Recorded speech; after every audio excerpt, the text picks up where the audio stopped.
Si la mer avait des balcons, ponts sur l'abîme et autres fondations, cette trilogie de l'artiste brésilienne Aline Motta trône sur le débarcadère de l'île de Gorée depuis quelques jours.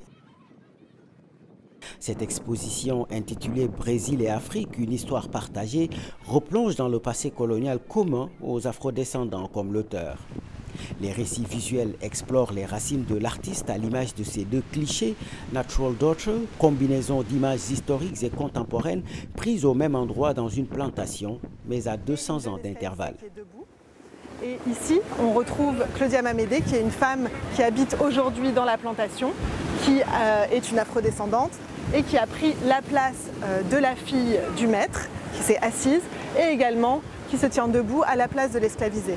Elle tient une cage avec un grillage qui est partiellement ouvert, partiellement fermé, qui peut peut-être métaphoriquement poser question aujourd'hui, dans quelle mesure les afrodescendants sont-ils véritablement libres? Ces œuvres sélectionnées par la Fondation Dapper abordent les conséquences contemporaines de la traite transatlantique et de la colonisation. Une sorte d'invite à une réflexion sur nos identités multiples, notre relation au passé et notre présence dans le monde d'aujourd'hui, tout en symbole pour cette touriste belge d'origine congolaise.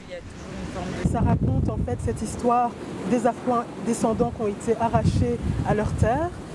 Ça parle d'identité, de construction raciale et tous ces sujets-là sont importants aujourd'hui pour nous, que ce soit pour les Africains qui sont sur les continents, les diasporas et les afro-descendants, parce qu'ensemble nous sommes plus forts et il est important qu'il y ait de plus en plus d'initiatives de ce genre, surtout dans des lieux aussi symboliques que celui-ci.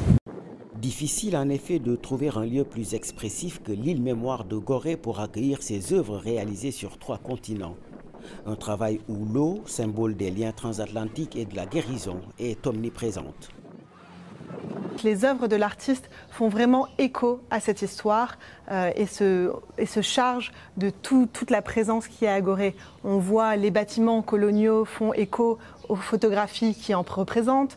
L'eau et la présence de ce départ vers un autre monde est présente de façon concrète sur l'île et est présente en photo. Pour présenter ce travail, la curatrice Aude Levaux s'entoure de jeunes médiatrices chargées de présenter les œuvres en Wolof, langue la plus parlée au Sénégal. Mais pour cette jeune étudiante, c'est bien plus qu'une exposition.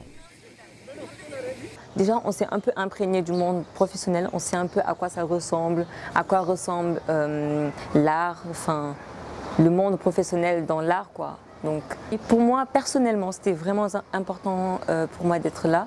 Parce que déjà, moi, j'adore l'art. J'ai toujours aimé l'art, j'ai toujours aimé écrire, voir des tableaux, les interpréter. Et là, en fait, je suis justement en train d'interpréter les œuvres. Donc, oui, c'était important pour moi d'être là et je suis vraiment très contente. L'exposition devait être présentée en off durant la Biennale de Dakar décalée en novembre prochain. En attendant, le public de Gorée peut bien profiter de ces clichés de l'artiste Aline Motta.